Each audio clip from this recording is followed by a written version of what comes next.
Memory is a curious thing. The most imperfect of recollections can become a certain truth.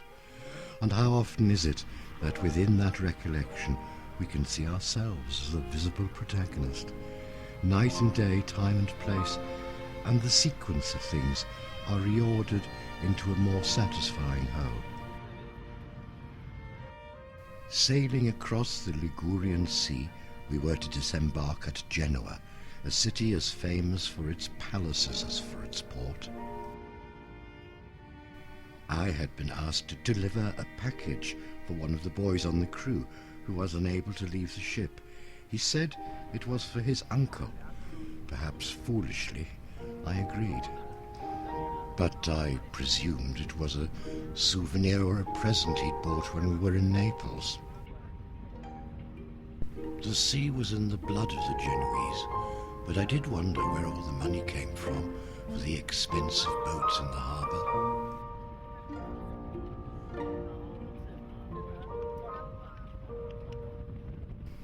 The address he gave me turned out to be one of the more splendid buildings in the city.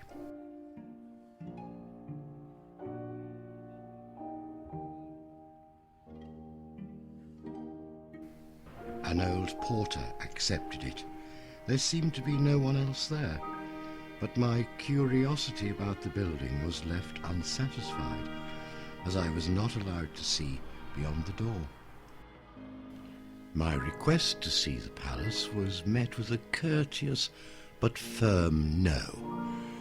But in thanks to my courtesy in delivering the parcel, I was allowed to go onto the outside terrace and view it from there.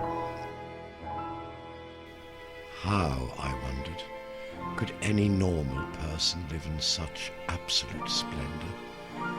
And what exactly was their relationship to the boy on the boat?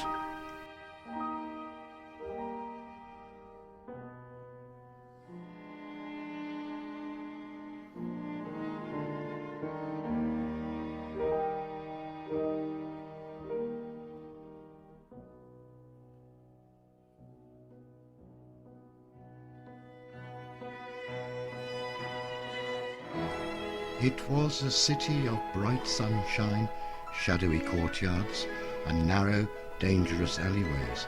Historically, the haunt of pirates and brigands. The traveller was still warned of the dangers of being near the port alone.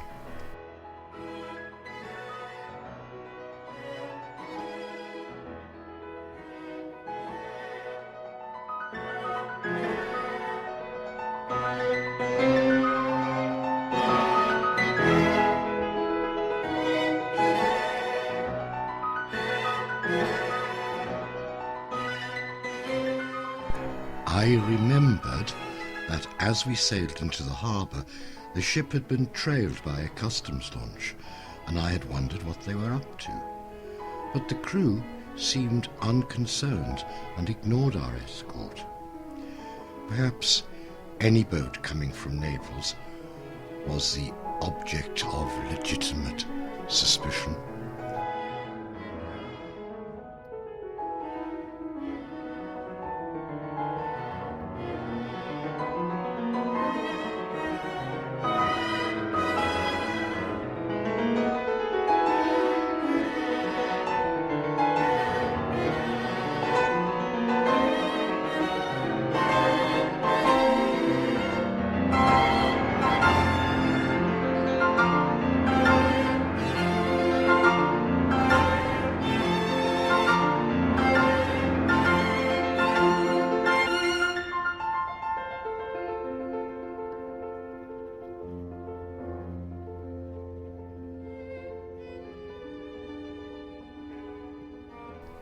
There were more customs men tied up at the dockside who looked as if they were about to go on patrol.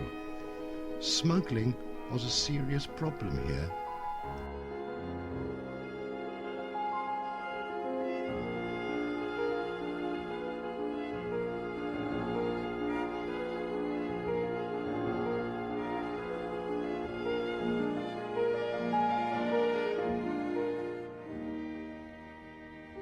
But the city was evidently a rich one, and the painted and decorated facades of the city palaces bore ample testimony to the taste and wealth of their builders.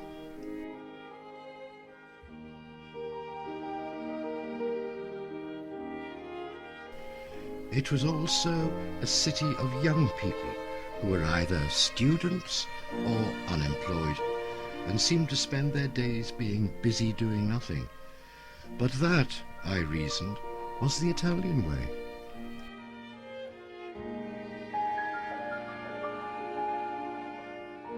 I went back to my hotel to freshen up for the evening and found that my things had been disturbed. The room hadn't been ransacked, but it wasn't as I had left it.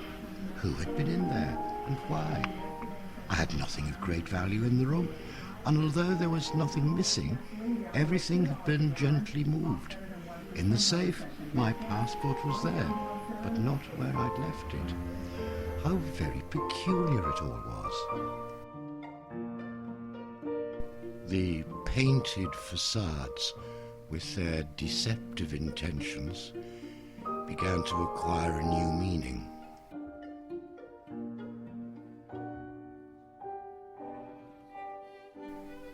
By night, this was a different place, and the grand palaces, which seemed anxious to hide their treasures by day, now seemed to flaunt them. Lights were left on in unoccupied rooms, so that the glories within were in full sight of the casual passer-by. Was there a reason behind all of this? Even the palace where I delivered the parcel now had thrown off its secrecy and was exhibiting its riches before the world. My paranoia, caused by the bedroom incident, saw messages, codes, signals, and anything else a fevered imagination could invent all of this.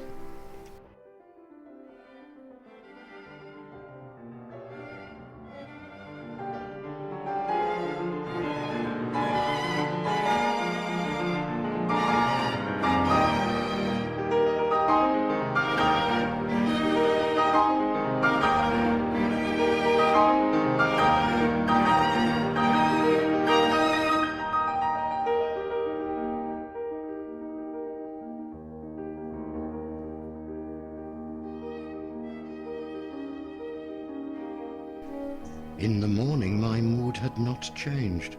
People seemed to be staring at me, as though I were known. I detected a strange atmosphere in the streets which had seemed friendly the day before, but now seemed alien. The shutters were now closed, and secrets were being guarded. I left the hotel and went back to the ship.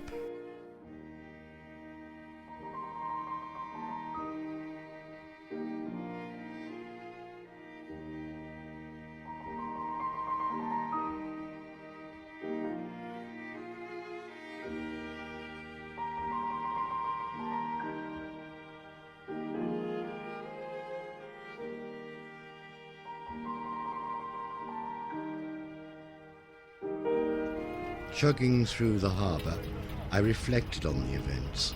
I had been stupid to deliver a package for a stranger. It could have contained anything. The boy seemed innocent, but as the blue guide points out, boys in Italy of whatever age are rarely innocent and should be firmly discouraged. Perhaps I should have remembered that, if nothing else.